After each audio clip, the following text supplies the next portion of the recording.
Travis went good, so don't even think about it. Being bugged to do this video.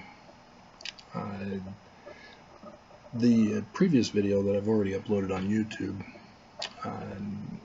about the Christ,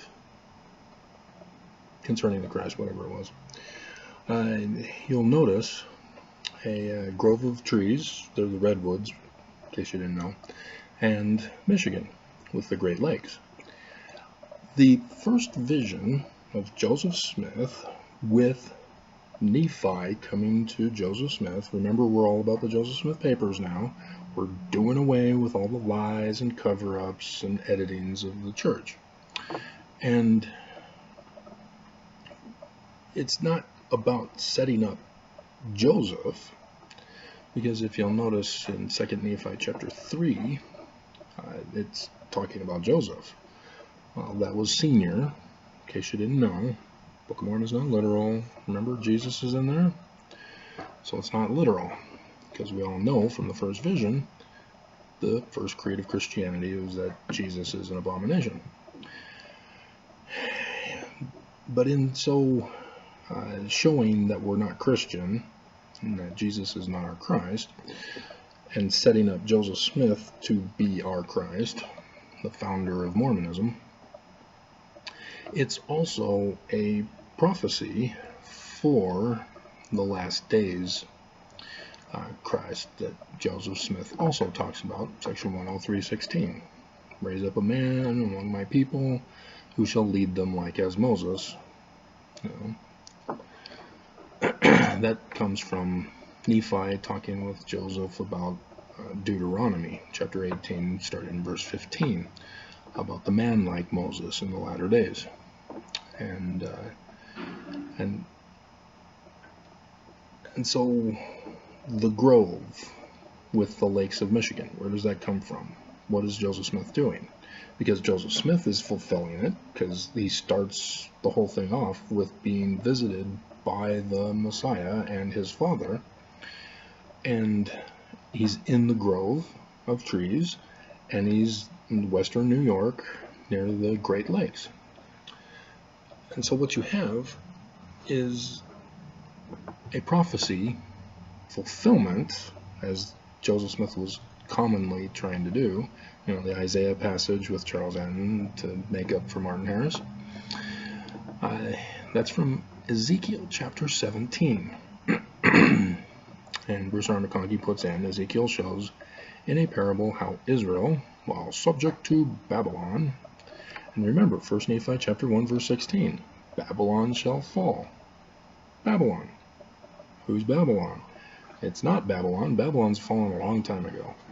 It's the great and abominable church with the great and abominable Christ that has taken hostage the Mormons, of whom the latter-day Christ, whom Joseph Smith said would be a Mormon, would come through. And so Ezekiel is writing a parable. And the word of the Lord came unto me, saying, Son of man. Oh, that's the title given in Matthew chapter 24 and into 25, I think, also, but at least 24. It's Jesus talking to his disciples, and then all of a sudden he's talking about Son of Man, Son of Man, Son of Man, Son of Man. Third person? Which is not really third person. It's more complicated than that because he doesn't exist. Let's see, what did I name this one?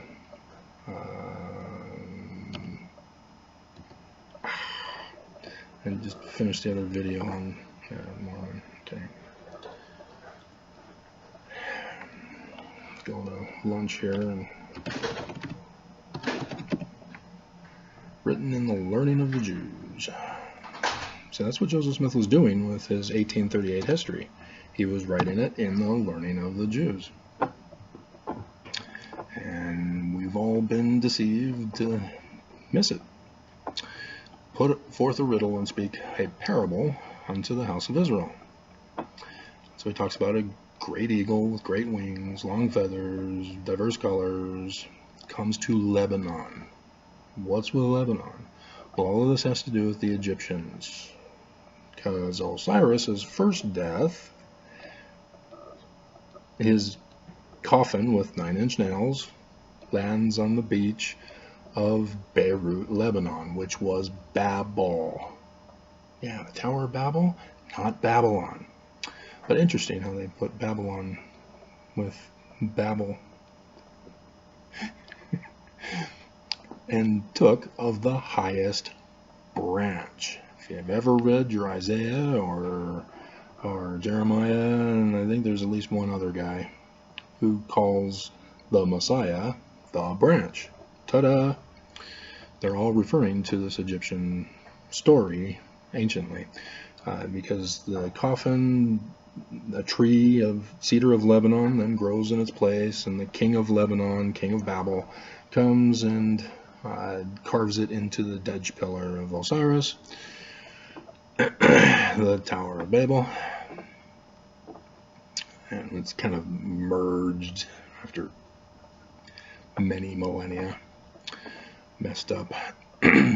But Isis, his wife, sends out her slaves and missionaries out to gather in the body of Osiris to bring him back, and that's the sacrament. For the one person who's looking for the video, you know who you are.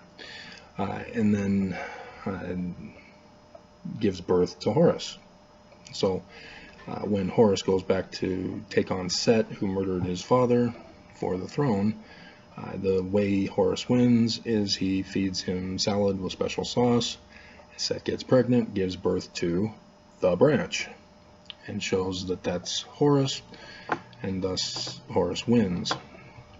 And Satan, Set, is cast out of Egypt, and all is happiness for a millennial reign of peace.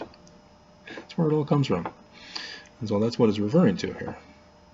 And so he's talking about the last days Messiah, who is the Horus figure. And so take the young twigs into a land of traffic. He said it in a city of merchants. So you're looking for cedars of Lebanon type trees, tall, strong. Ta-da! Oakland, California, where the redwoods are. And the grove of trees. And then he takes him, moves him to great waters, like a willow tree, common in Michigan. The great waters. So this is where Joseph Smith was getting it from. Western New York, the great waters of Michigan, and the willow trees, and the grove of trees. So it's Joseph fulfilling it, and he's also prophesying for Mormons that the last days Christ is going to be the fulfillment of this same prophecy as well. Simple, easy breezy cover girl.